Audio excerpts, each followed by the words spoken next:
today, it's a weekend and na kagabi, tinitingnan ko yung mga kaso na hinaharap ng ilang mga senators natin.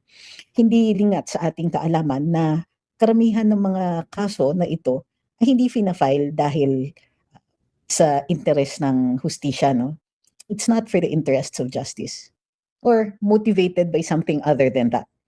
Ang nakikita po natin dito ay yung timing ng mga pagfa-file ng kaso, yung weaponization of the law, yung tila ginagamit ito as pressure points for decisions that the Constitution validly placed in the hands of people other than the executive.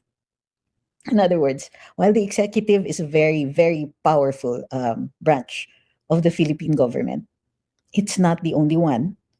And sometimes wisdom dictates that decisions cannot be left to only one body.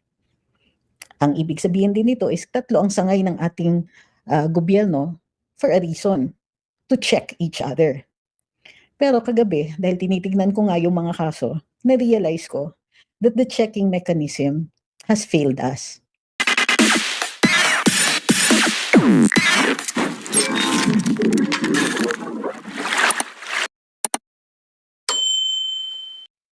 Not because of how it is inherently built. Tingin ko, okay naman. What has failed us is that it relies too much on the strong character of people who occupy positions of power. We continue to experiment with our system of government.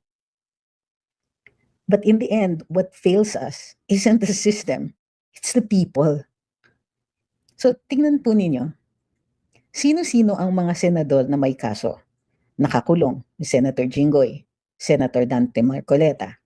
Humaharap sa kaso, Senator Bato, na questionable pa nga ang kanyang so-called warrant. Okay? Senator Alan Peter Cayetano, meron daw issue yung Taguig. Senator Loren Legarda. And wag nating kakalimutan, meron pa rin si Senator Chis Escudero, Senator Joel Villanueva. But wait, there's more, di ba? Meron pa. Humaharap sa ethics case si Senator Pia Cayetano. So, ilan yan? Kung isama nyo yung possible, yung naririnig natin ng mga threats na meron din daw na ICC si Senator Bongo, siyam na yun. Siyam na senador.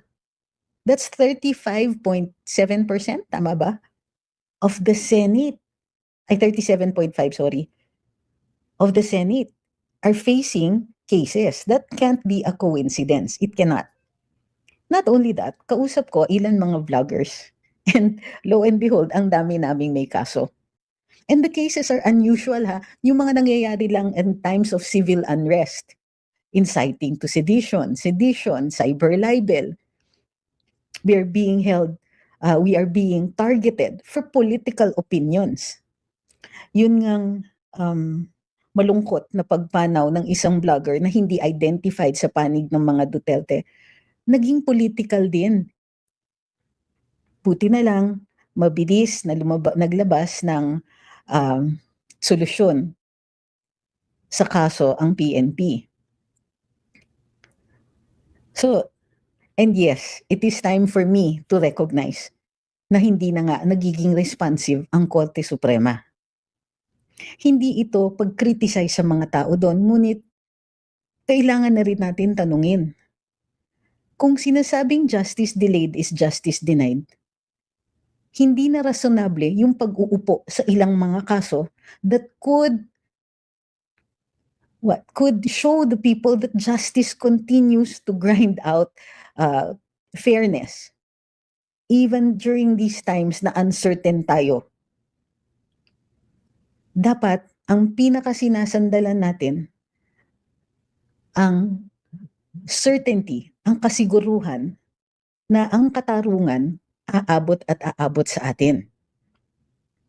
So, bakit ngayon ko sinasabi ito? Aside from the fact na you cannot ignore 9 senators facing cases, ill-timed cases, whether na file na siya or whether humaharap pa lang, you cannot ignore it. Not anymore. Not only that, while we can say that the court has a huge docket, that the court is put in a difficult position of having to make decisions that may upset the status quo, those decisions must be made. We understand the silence of the court, particularly considering that they have the heavy burden of being the final say in this. They cannot abrogate their position. They cannot say, mamaya na yan, hindi na po pwede, hindi na kasi reasonable. And that is the standard by which we stand on. We understand a delay of even 6 months, considering how many cases go to the Supreme Court. But the other thing is, the people are also aware, or so many of our people are aware of what is going on. We have political awareness. We understand the weaponization of the law. We understand that the people in power are using this to stay in power. And because the cases have been filed, because these issues, these controversies have already been brought to the doorstep of the highest court in the land in the hopes that justice will be done, a further delay in all of these cases does not serve that. They are abrogating their obligation for swift and timely justice.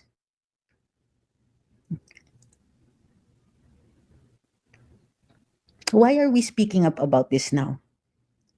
When the legislature is manipulated, whether it is done, the manipulation is done by money or by threats, the balance of power between the three branches is upset. So the people look to the Supreme Court to provide that balance. It is not a coincidence that Lady Justice holds up balanced scales. In staying silent, the Supreme Court contributes to the upset of that balance and assists the executive in maintaining, not only maintaining power, but gaining more of it. Wala na yung balance. With what? More than 35% of the Senate facing charges, with the House of Representatives appearing to be manipulated by money. What's going on? Is this the time for the Supreme Court to remain silent?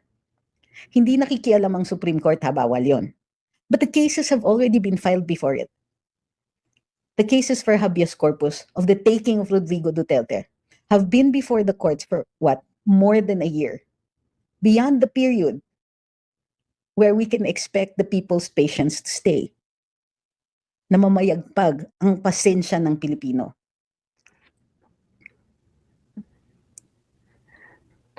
Yung larangan ng poder ng Korte Suprema ay sa hustisya. Pero kung mabagal masyado yung hustisya na yon, o kung tumatahimik ang Korte Suprema, despite the fact na nandyan na yung mga kaso, hindi ba't oras na rin na sabihin that this is no longer reasonable? Kung gusto nila ng tunay na hustisya, siguro kailangan na nilang gawin ang kanilang obligasyon. Oo, sabi nga ng isa dito, naubos na yung pasensya ko. Kasi hindi na po rasonable. Lumampas na eh. Okay pa tayo mag-intay. Okay pa tayo na makita itong mga to. Pero pag harap-harapan na, hindi pa nga tayo yung tayo yung unang-unang namiligro. Hindi nila naintindihan na pagdating sa mga issue katulad ng flood control, buhay ang nakataya. Kapag dating sa matters like corruption, buhay ang nakataya. Healthcare, mabilis naman silang umandar pagdating sa healthcare. Pinasoli yung pera na kinuha sa PhilHealth. Pero kayo ba na-satisfied dun sa desisyon? Meron bang nanagot? Parang pahina ng pahina din ang appreciation natin ng style ng hustisya. Last year, natuwa ako, parang napuno ang Korte Suprema, nag-decide sila, ang bilis nilang mag-decide pagdating doon sa impeachment case ni VP Inday. Pero ngayon, naihain na ang mga petisyon sa Korte Suprema tungkol sa hustisya ng pagtutuloy nitong theater na ito, political theater na ito. Wala, deadma.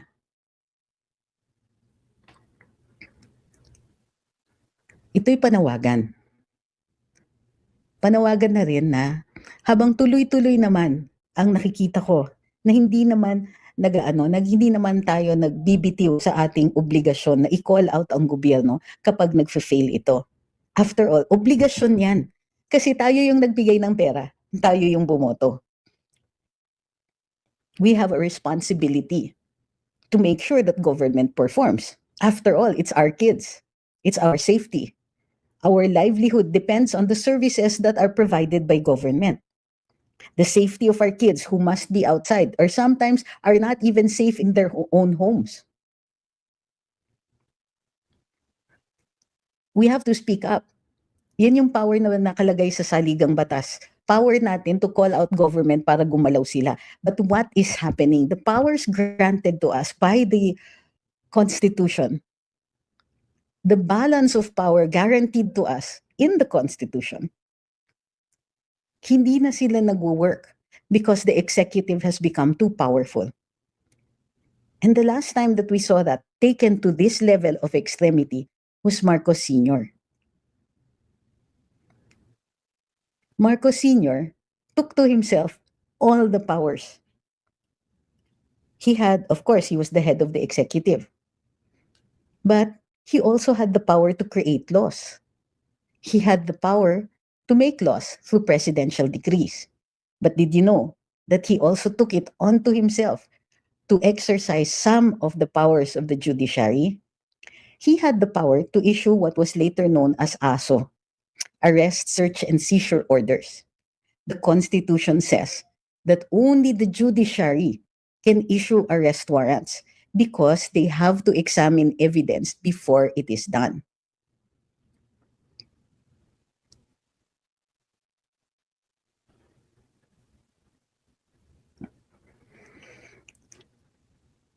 Marcos Sr. had all of those powers. So that's why sometimes in the middle of the night you could be arrested by virtue of an arrest, search, and seizure order, and you never understood why until much later.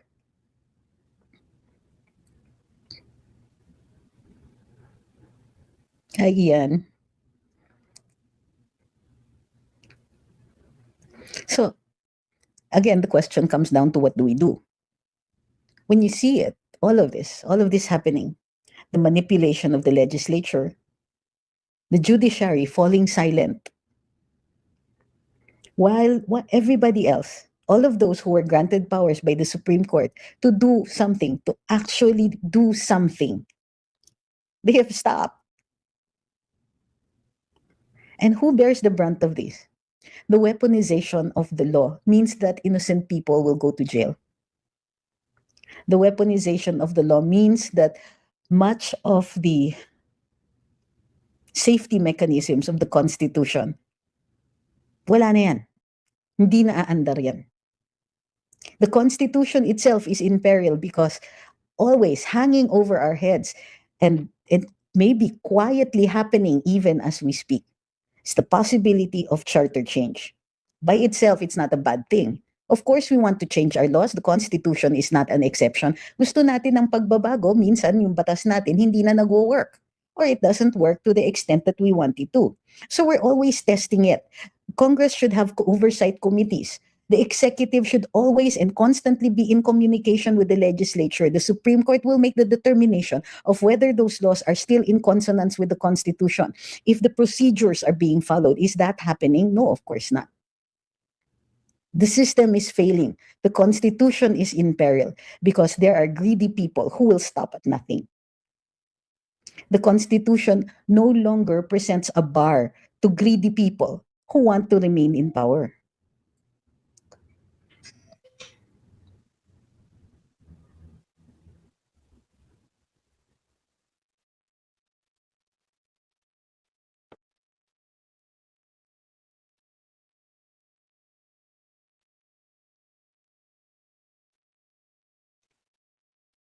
Sabi ni Ma'am Awi, silence is not fairness. Silence is not justice. Delay is not justice. What do? Well, we always have the familiar standbys. We pray. We attend the rallies. We speak up. But do not think for a moment that we have lost power entirely. The entire Constitution is held up by one thing and one thing alone, the will of the people. The laws of this land are held up by the trust that we place in the system. When the system fails, we must try to fix it. When the system fails, fixing it begins with speaking up. I know many of you here have already spoken up and are in fact quite outspoken. Many of you here are quite possibly facing your own trials, facing your own cases for being so outspoken. Join the club. We have to do it better. We have to do it smarter. We have to make sure that we don't stop. Alam nyo, isang nakakaiyak na kwento na narinig ko, galing sa isang kaibigan na nasa Malacanang pa. Ang sabi, sa totoo lang, March 2025,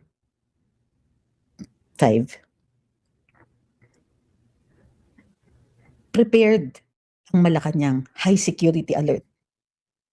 Nung kinuha si Rodrigo Duterte, akala nila daw magpi-people power na. Chika ito sa akin ha. I cannot verify this. I can offer no evidence for it, except the actions of the people that I observed who were still in Malacanang. The biggest test that we faced was when they took Rodrigo Duterte, March 11, 2025. The biggest test of our patriotism was then. Whether he was president or not, former president or not, Rodrigo Duterte, as a Filipino citizen, had rights. The Philippine government had the obligation to bring him to a local court.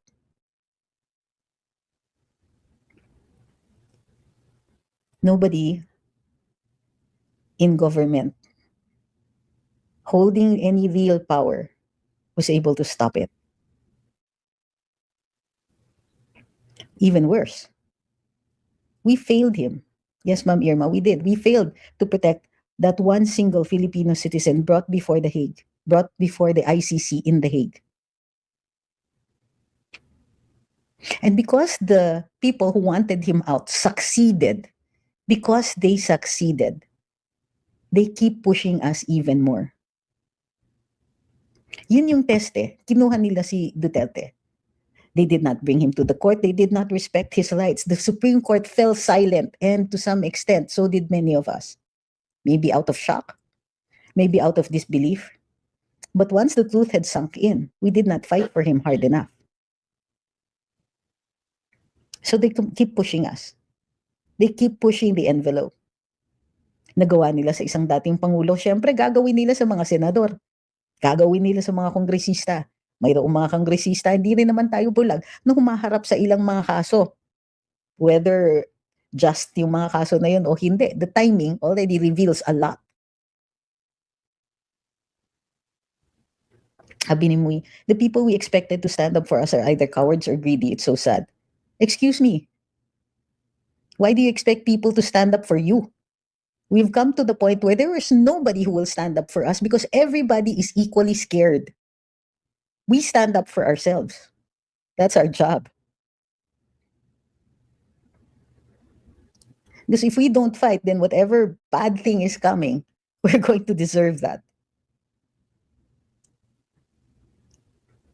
Nalulungkot ako kasi nga nakikita ko na, kumbaga, walang hiyaan na.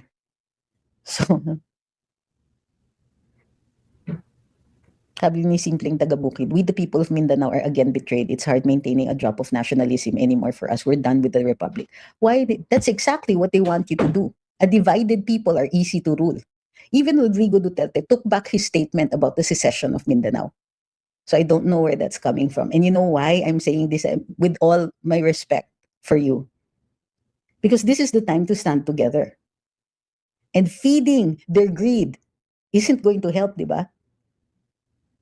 If you start picking on other Filipinos who have no fault in this whatsoever, how is that going to help any locality, how is that going to help the country? It's time to end that divisiveness, because that divisiveness is a weapon that they also use against us. We, the people of Mindanao. I'm also a child of Mindanao. I was not born there, but I lived there. Enough days to claim it my home. I've invested in it. Enough to claim it my home. No, it isn't a few days. And yes, I walk the talk. I do, I have. But you see, it's like this eh. If any one of us suffers an indignity or injustice, we stand up for that. Regardless of where that person is standing, whether he's standing in Luzon, in Batanes, or in Jolo, in Davao, or in NCR, we fight for that. Because an injustice done to one of us is an injustice done to all of us. There's a lot to be proud of when talking about Mindanao. And we will fight for you. Those of us who live elsewhere, we will fight for you just as much as we fight for the little plots of land that we own elsewhere.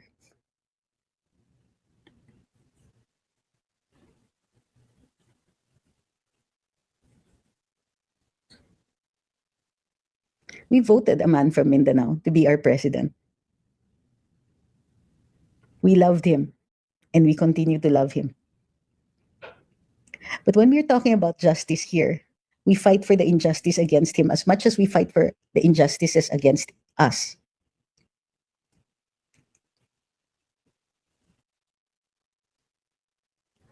It is, after all, a country. It is, after all, a state. And there would be no state if there was no us. Rodrigo Duterte was president of the entire Philippines, and he loved every square inch of it. He loves it to this day. Pwede pa tayong bumawi. Pero ito yung sinasabi ko, the reality is this. Government institutions, in the face of injustice, are falling silent. Those in the executive are active participants in the shameless greed manifested by the executive.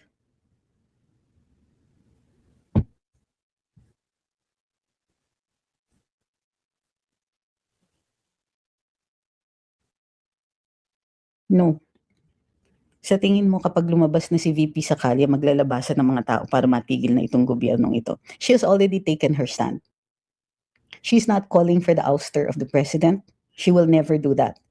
Why? Because she's a lawyer. She knows that that's illegal.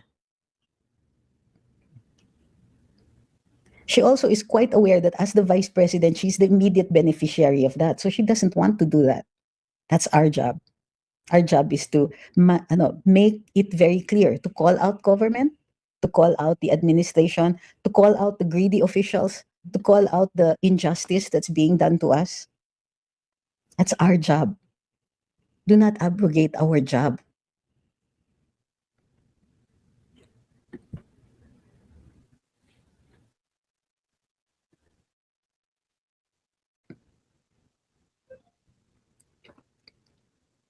Sabi ni Kerly, if we lose hope, paano natin mababawi ang bansa natin sa mga magnanakaw na politiko? That's correct.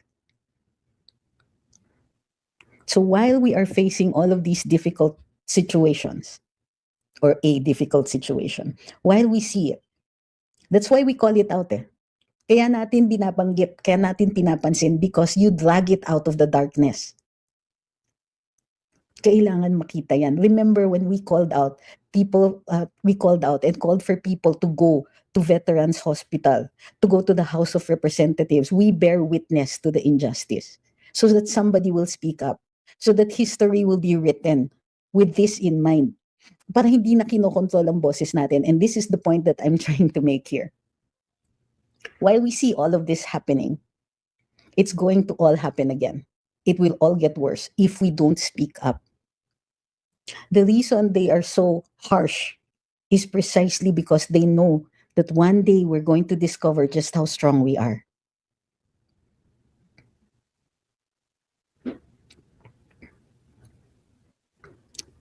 So remember this. The one thing we cannot afford to lose is hope. The one thing we cannot afford is to let go of each other. Our unity is strength. You know why? Because if you enslave one part of the country, that doesn't make you any less responsible if you don't speak up. And by bearing witness, it means that we will talk about it. It means we will ensure that history will write it. It will be written in our history books. My apologies for the bad grammar. So, one, so it doesn't happen again. Two, so that future generations will recognize that sometimes cruelty and injustice comes with a soft voice.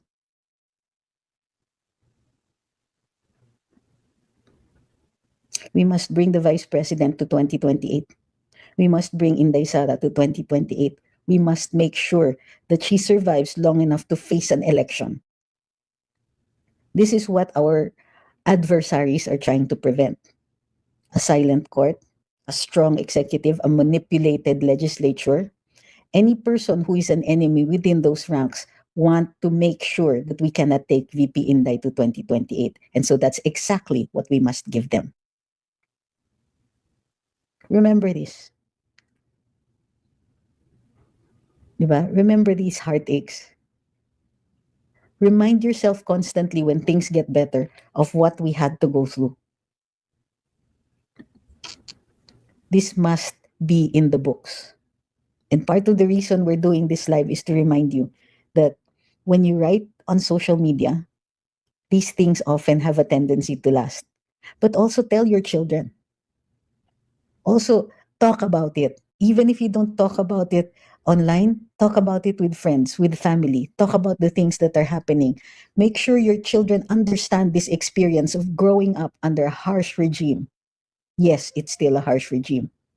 They haven't used the military against us. They have used the system of justice against us.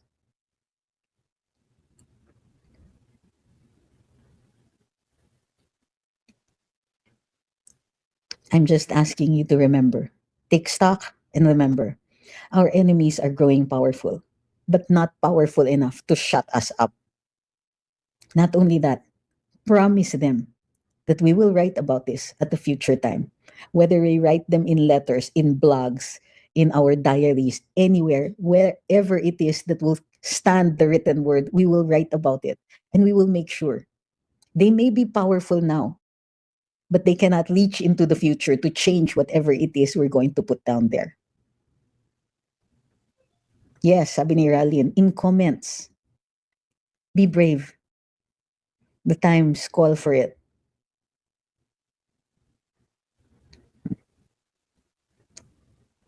So thank you very much for being here, for understanding. We're going to get to your comments now. Sabi ni Mark, the man, nakakaiyak. Yes, nakakaiyak. But that doesn't mean that we lose hope.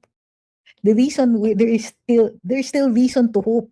Kasi nakikita pa natin, na pag-uusapan pa natin, yes, kinakasuhan kami mga vloggers. Yeah, totoo yan. But have you seen any of the vloggers fall silent?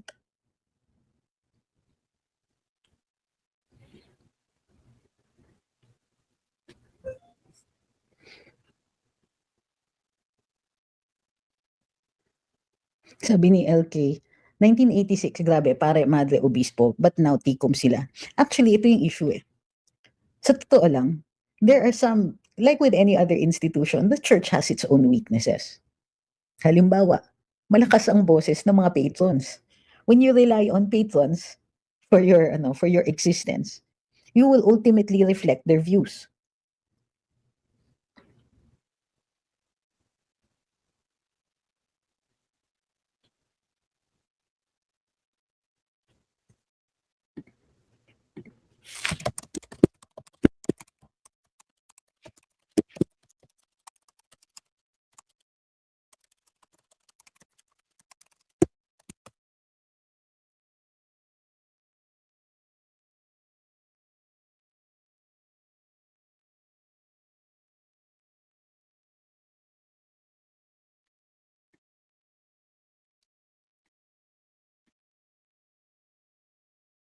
Sabi ni Ling, we must also choose the right senators and congressmen come 2028 para VPISD can work without facing another impeachment. That's true. That is so true. Hi kay Iza. Sabi ni Ma'am Iza, yes, lagi ko po ini-explain, I assume sa mga anak niya, what is happening.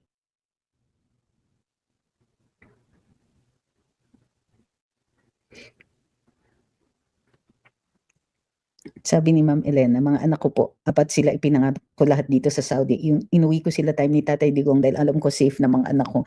Ngayon galit silang lahat sa ginawa nila kay Tatay Digong at sa nangyayari sa ating bansa. Bunso ko po pulis. Wow, ma'am.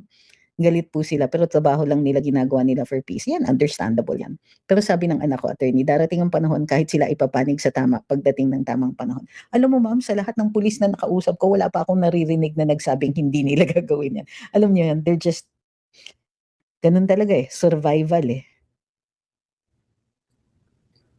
Sabi ni Team Catalan, shout out po kay PH Update. Nanonood po sigurado dyan. Lagi po kayong content ni PH Update. Hi kay PH Update. Magandang gabi, I assume, sa inyong lahat. Sabi ni Arman, I was there during the ouster of the senior. I was a diehard Dilawan at the time. I did not vote for BBM even when Sarah ran as his VP. What I wanted was for Sarah to run for president. Alam nyo, hindi siya talaga mapipilit nun. She really felt that she was not ready. And para sa akin, kapag ganun katindi yung kanyang evaluation sa sarili niya, dapat nakikinig tayo. Tingin ko kasi, kung binoto natin Pangulo si Inday, si VP Inday, at naging VP niya si BBM, baka kinudeta siya nun. Hi kay Joel Jasmine.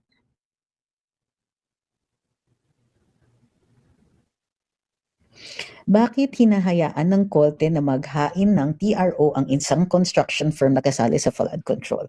Wala po kasing bar. Kahit sino maaaring humingi ng reliyebo sa Korte Suprema. Any party. Kasi alam nyo, sa totoo lang, kahit ang villains, minsan nilalabag din ang kanilang karapatan. So yes, ma'am, may karapatan lahat ng tao maghain ng kahit anong petisyon sa Korte Suprema at humingi ng relief katulad ng TRO. Pwede po yun. Hindi po kumot tingin natin masamang tao yun ay hindi, walang-wala na siya ng karapatan. Ginagarantiya ng Korte Suprema, ng saligang batas, na lahat tayo pantay-pantay,